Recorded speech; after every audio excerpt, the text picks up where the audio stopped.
আসসালামু আলাইকুম, welcome to মাইস লাভার্সে আপনাদের অনেক অনেক শুভেচ্ছা ও স্বাগতম। তো এই যে আমি তো রেডি, আমি চলে যাচ্ছি আজকে ঢাকায়, যেটা বলেছিলাম আমি সকালের ব্লগে।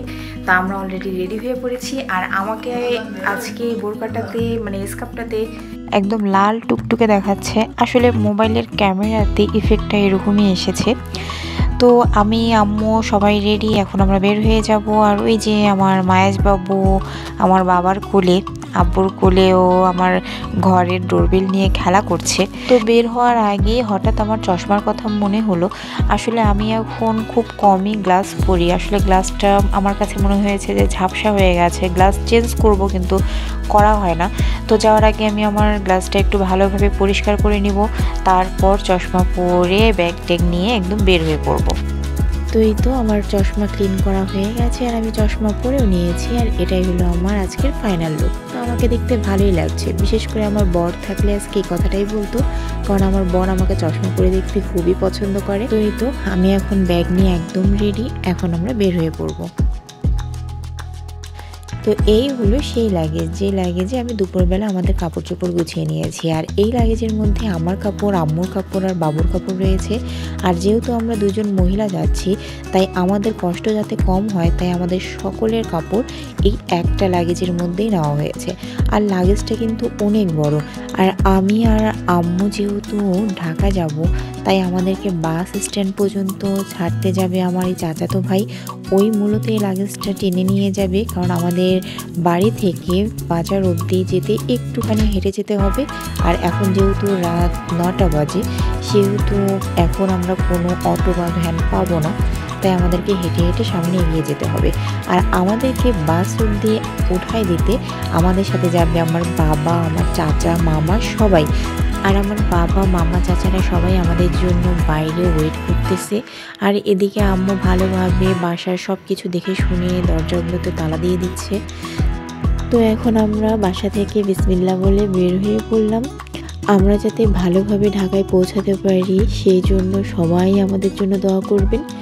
তো এই যে আমার চাচাতো ভাই লাগেজটা নিয়ে সামনে এগিয়ে পড়বে। বাসা থেকে বের হয়ে আম্মু এখন যাচ্ছে নানি বাড়িতে, যেহেতু ঢাকায় যাচ্ছে। আর আমার নানি যেহেতু অসুস্থ, তাই আমার মা নানির সাথে একটু দেখা করে, সবার সাথে দেখা করে দোয়া নিয়ে তারপরই বাসা থেকে বের হবে।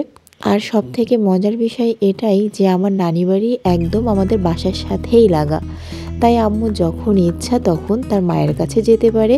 আর আমার নানিও তার মেয়েকে দেখার জন্য যখন ইচ্ছা তখনই আসতে পারে। তো এই যে আমার নানি বাড়িতে আমরা চলে আসলাম। আমার এই যে ছোটো মামি আমাদেরকে দেখে বের হয়ে এসেছিল। আর তাছাড়াও আম্মু যখন আমার কাছে যায়, মানে আমার পাগলা পীরের বাসায় যায় 2-1 দিনের জন্য, তখন কিন্তু আমার মামিরাই আমার আব্বুর খেয়াল রাখে। যেহেতু আমার বাবা একটু অসুস্থ, তাই আমার মামিরা যতটা পারে তাদের দুলাভাইয়ের যথেষ্ট যত্ন নেওয়ার আর খেয়াল রাখার। থাকো তাহলে, আসি, দোয়া করিও।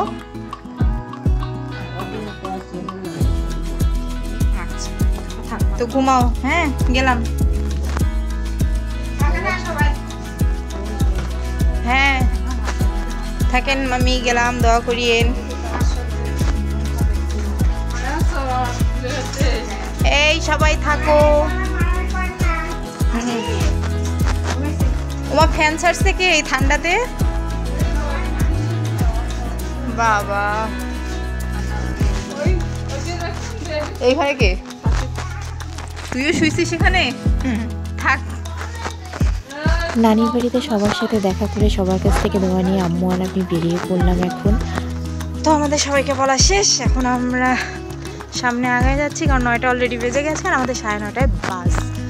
তাই আমরা এখন স্ট্যান্ডে চলে যাব, বাস কাউন্টারে।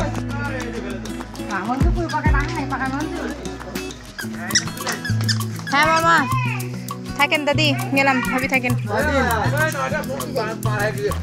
হ্যাঁ চলো আমা, আসো। তুমি থাকো কয়দিন যে এখন থাকাই নকলে নকলে ন।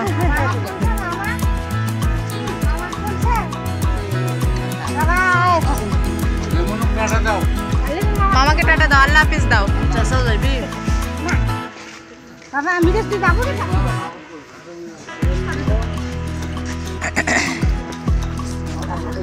চলো চলো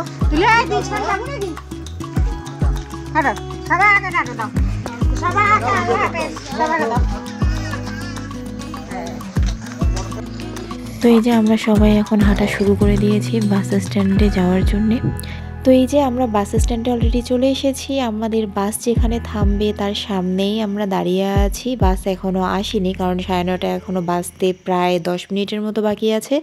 তো বাসে ওঠার আগে আমি 1 বোতল পানি নিয়ে নিলাম। আর এদিকে মায়াজকে তো তার নানারা চকলেট বিস্কুট সব কিনে দিচ্ছিল, আর মায়াজ তো এইসব পেয়ে খুব খুশি। আর নর্মালি মায়াজ কিন্তু তার নানু ভক্ত খুব। তার নানু হলে মায়াজের আর কিছুই লাগে না। আর শুধু তার নানু না, মায়াজ কিন্তু তার দাদুও ভক্ত। দাদু আর নানু এই দুইটা মানুষ হলে মায়াজের আর কিছু লাগে না।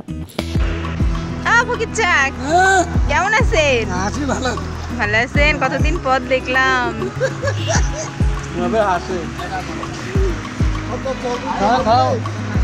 কোথায় কোথায় থাকেন এখন? আর ওই পাশে দেখা যায় না কেন? আমাদের গ্রামের ওদিকে দেখা যায় না কেন? জান না কেন?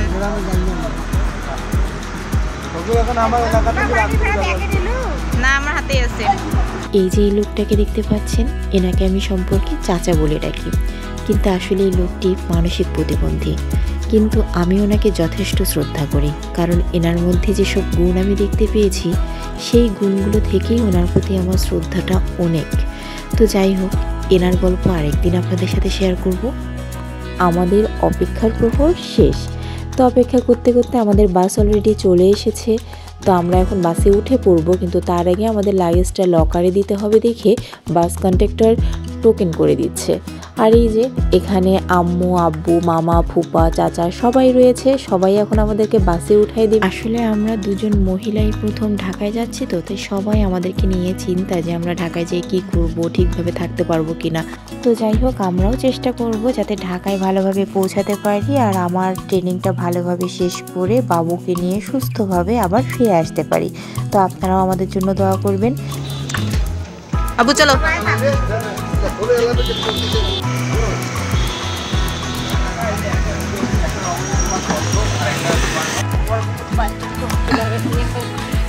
মায়াজ, মায়াজ টাটা দাও। টাটা, তুমি চলে যাও, আমরা যাবো না তোমাকে নিয়ে। হ্যাঁ টাটা, যাও টাটা। যত নামে যত দেখি কি করে। যাও টাটা। দাও তো, এই যে মামাকে টাটা দাও। মামা কই? মামা, মামা কই? কই মামা? ওই যে মামা, এই যে এই যে মামা।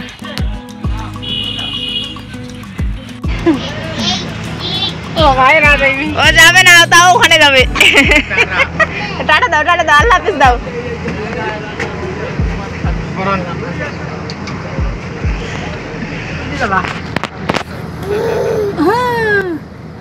যাবে না।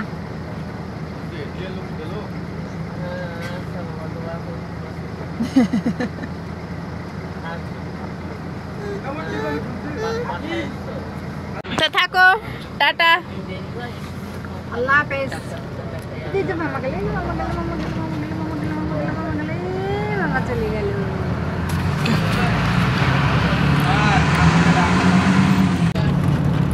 তো বাস আমাদের ছেড়ে দিয়েছে। তো এখন আমরা ঘুমাতে ঘুমাতে চলে যাব। আসলে বাসে উঠলে আমার ঘুমই পায় বেশি, তাই আর ভিডিও করব না। একদম ঢাকায় পৌঁছে আপনাদের সাথে কথা হবে। তো আজকের ভিডিওটা এই পর্যন্তই। আপনারা ভালো থাকবেন, সুস্থ থাকবেন। আল্লাহ হাফেজ।